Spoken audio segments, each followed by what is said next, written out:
चुड़ैल का आतंक। विपदापुर नामक एक गांव था। उस गांव में मीनू नाम की एक लड़की रहती थी। वह अपने माँ बाप की अकेली संतान थी और उसके माँ बाप उससे काफी प्रेम किया करते थे। उसकी उम्र 5 वर्ष थी। वह पढ़ाई लिखाई में काफी होनहार थी। गांव के सभी लोग उससे प्यार किया करते थे। उसी गांव के करीब एक वीरान जंगल था। उस जंगल में एक खूनी चुड़ैल रहती थी। वह हर गांव में कोई भी रूप बदलकर आया जाया करती थी। नहीं छोड़ूंगी किसी भी गांव वाले को। और मौका मिलने पर वह गांव के लोगों को रोज अपना शिकार बनाती। उसकी दहशत से पूरा गांव डरा हुआ था। पूरे गांव के लोग इस कदर डरे हुए थे कि वे एक दूसरे को ही चुड़ैल समझने लगते और हमेशा एक दूसरे पर शक किया करते थे। एक दिन वह चुड़ैल एक छोटी सी गुड़िया का रूप बदलकर गांव के एक रास्ते पर पड़ी हुई थी। उसी रास्ते से गुजरती एक छोटी सी बच्ची अपने साथ उस गुड़िया को ले जाती है। उसके माँ बाप उस गुड़िया को अपनी बच्ची के साथ देखते हैं और उससे पूछते हैं कि मीनू बेटी, तुम यह गुड़िया कहाँ से लेकर आई हो?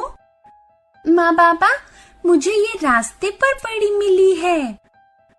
बेटे, ऐसे ही रास्ते पर पड़ी कोई चीज नहीं उठाते। माँ बाबा, मुझे तो ये गुड़िया बहुत पसंद आई और मैंने इसे उठा लिया।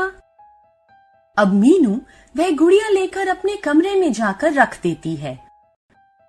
उसके बाद रात के 12 बजते हैं तो उस गुड़िया से हंसने की आवाज आने लगती है। मीनू उस गुड़िया को देखती है तो वह गुड़िया हवा में उड़ने लगती है और वह गुड़िया मीनू को लेकर गायब हो जाती है। इधर मीनू के माँ बाप अब मीनू को बुलाने के लिए जाते हैं तो यह देखकर डर जाते हैं कि मीनू तो अपने कमरे में ही नहीं थी। वे दोनों मीनू को इधर उधर खोजने लगते हैं और अंत में थक हार कर वे गांव के लोगों को इसके बारे में बताते हैं। फिर मीनू के माँ बाप आपस में कुछ खुसर फुसर करने लगते हैं और कुछ देर के बाद शांत हो जाते हैं। गांव के लोग अब कहने लगते हैं कि लगता है मीनू को वह खूनी चुड़ैल उठाकर ले गई है जो गांव के लोगों को उठा ले जाकर खा जाती है। गांव वालों की बात सुनकर मीनू के माँ बाप काफी दुखी हो जाते हैं और वे हताश होकर जमीन पर गिर जाते हैं। उनको जमीन पर गिरा देख गांव वालों की भीड़ उमड़ने लगती है। चारों ओर लोगों के चेहरे पर भय और चिंता को देखा जा सकता था। अरे भाई, बेचारी के साथ बहुत बुरा हुआ। अकेली ही लड़की थी उनकी, भगवान उसकी मदद करे। सही कह रहे हो भाई, बहुत बुरा हुआ। मैं तो भगवान से प्रार्थना करता हूँ कि वह सही सलामत हो। अरे अब जिंदा होगी तब ना, उस खूनी चुड़ैल ने सबको ही खा लिया है। हाँ भाई, सही कह रहे हो। लगता है वो खूनी चुड़ैल हमको भी नहीं छोड़ेगी। अरे गांव के लोगों, मैं तो यह कहूंगी कि हम सभी को सिद्ध बाबा के पास जाना चाहिए। सिद्ध बाबा गांव के समीप एक कोने में रहते थे। वे शांति का जीवन व्यतीत करते और उनके पास सिद्धि भी थी, जिसका प्रयोग वे दूसरों के दुख को समाप्त करने के लिए किया करते थे। हाँ भाई, ये सही कह रही है। हाँ भाई, ये सही कह रही है। अब गांव के लोग सिद्ध बाबा के पास उस खूनी चुड़ैल से छुटकारा पाने के लिए जाते हैं।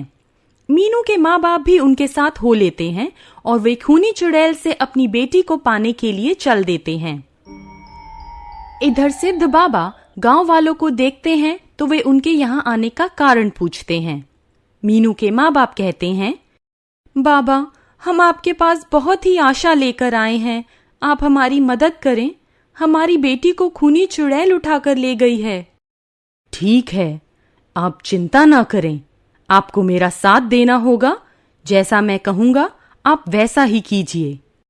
हाँ बाबा, आप जैसा कहेंगे हम वैसा ही करेंगे। फिर मीनू के माँ बाप और गांव के अन्य लोग सिद्ध बाबा के साथ हो गए। बाबा अपने पास कुछ अभिमंत्रित चीज को लेते हैं और गांव वालों से कहते हैं, आप लोग डरना नहीं, आज उस खूनी चुड़ैल का आखिरी दिन है। अब वे उस घने जंगल में जाते हैं और उस खूनी चुड़ैल को ढूंढने लगते हैं। उधर वह खूनी चुड़ैल जो मीनू को गुड़िया बनकर उठा ले आई थी, वह उसे एक बरगद के पेड़ से नीचे टांग देती है। मीनू जोर जोर से रोने लगती है और वह चुड़ैल उसे खाने के लिए बड़ी जोर से भयानक हंसी हंसने लगती है और अपने मन ही मन कहती है कि आज तो मुझे एक नरम और स्वादिष्ट मांस खाने को मिलेगा। उसकी भयानक हंसी और मीनू के रोने की आवाज को सिद्ध बाबा सुन लेते हैं और उस ओर चल देते हैं। साथ ही वे गांव वालों को कहते हैं कि गांव वालों, आप लोग जैसा मैं कहूँ वैसा ही करना।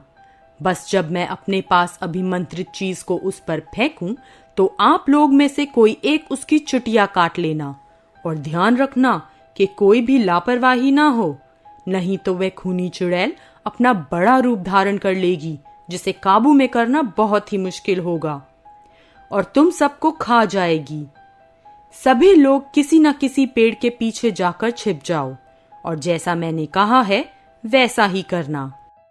सिद्ध बाबा की बात सुनकर सभी गांव वाले अपना सिर हिलाकर उनकी बात का समर्थन करते हैं। अब सिद्ध बाबा उस जगह जाते हैं जहां वह चुड़ैल उस मीनू लड़की को खाने के लिए ले जाती है। तभी सिद्ध बाबा उस चुड़ैल को कहते हैं, ठहर जा दुष्टा, ठहर जा। अरे खूनी चुड़ैल, ठहर जा।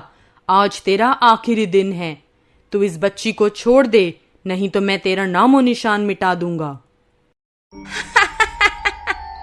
आज तो मजा ही आ गया। शिकार आज खुद मेरे घर में आ गया। मैं तुझे इस लड़की से पहले ही खा जाऊंगी। और वह चुड़ैल अपना बड़ा सा हाथ सिद्ध बाबा की ओर कर देती है।